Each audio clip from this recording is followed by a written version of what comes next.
Some years ago, I was able to watch one of the Indiana Jones movie series. I really enjoyed the series, and this particular movie caught my attention because of one scene. The scene was Indiana Jones trying to cross a great chasm that, by all counts, could not be crossed. He had this journal from his father, which was basically a road map, a treasure map, and he was looking for the chalice of Christ. And what made it even more important was that his father had become mortally injured, and the story went that if he was to drink from this chalice of Christ, he would be healed. So he had to get across this chasm. And I remember as he read the journal, this book, this road map, this treasure map, it said you have to step out in faith.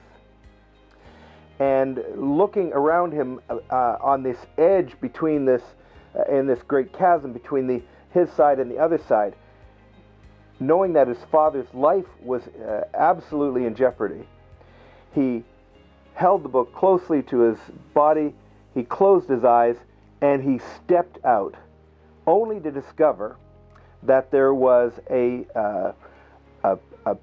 piece of granite that ran across the chasm, and it was an optical illusion that he could not see it from that perspective. Well, I think that's a big step of faith from that movie perspective. And faith is what we're going to be talking about this week. Faith is a critical part of all we are as believers. Understanding what biblical faith is really a very important thing for us to grasp. Many of you already know the scripture and have probably memorized it, Ephesians 2:8-9, which says, For by grace are you saved through faith, and this is not your own doing. It is the gift of God, and not the result of works, so that no one can boast. For by grace you have been saved through faith. Faith is a critical part of the Christian experience, walking with Jesus. As you think about your life this week, I'm certain that many of us, most of us, will have great faith stories to tell each other. And as you have your group this week, I'm sure that you'll be able to share some of those great faith stories where God did some things that were just amazing, miraculous even, and helped you through challenging times, through very difficult times. Well, share some of those stories because they're really important. As a matter of fact, this Sunday past, Pastor David has shared some wonderful stories of faith, how God was faithful in his call to David and in his vision for the ministry here at the campus. And those faith stories are very encouraging to us as we not only look back, but especially as we look forward. If we can trust God for what he's done, why can't we trust God for the days ahead, would be the question that I would ask.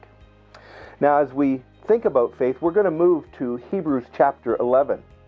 Hebrews chapter 11 has been called the great faith chapter. And this week as we study Hebrews chapter 11, I hope you enjoy maybe looking through this chapter one more out of many times in your life where you are reminded of these great heroes of the faith. Hebrews 1:1 is so important. It tells us, now faith is the assurance of things hoped for, the conviction of things not seen. An important verse that defines faith. And you're going to look at that this week. You as a group should contemplate, what does that definition really mean? And then another verse that you're going to hopefully get to is verse 6 of Hebrews 11, where it says, and without faith it is impossible to please him.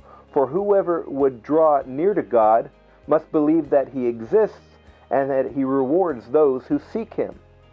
Oh, I can't wait to hear back from you about some of those discussions around Hebrews 11 verse 6. Tremendous verse. All I want you to do this week is be reminded that as believers, our walk with Jesus began with faith continues with faith and ends with a faith that God will do all that He's promised to do. Well, a lady named Johnny Erickson Tada, many of you might know her, became a quadriplegic at, I think, age 16 through a diving accident, has had to live a life of faith.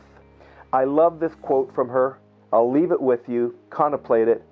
It says, "Faith isn't the ability to believe long and far into the misty future.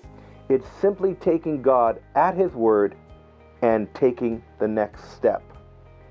Well, as we take the next step in our walk with Jesus this week, I think it'll be really helpful for us to contemplate what faith is and how it really should work itself out in our lives. We're known as a community of faith, and the campus church is going to be known as a community of faith in the days ahead, as we have in the days past. So God bless you as you study faith. Encourage each other in our walk of faith.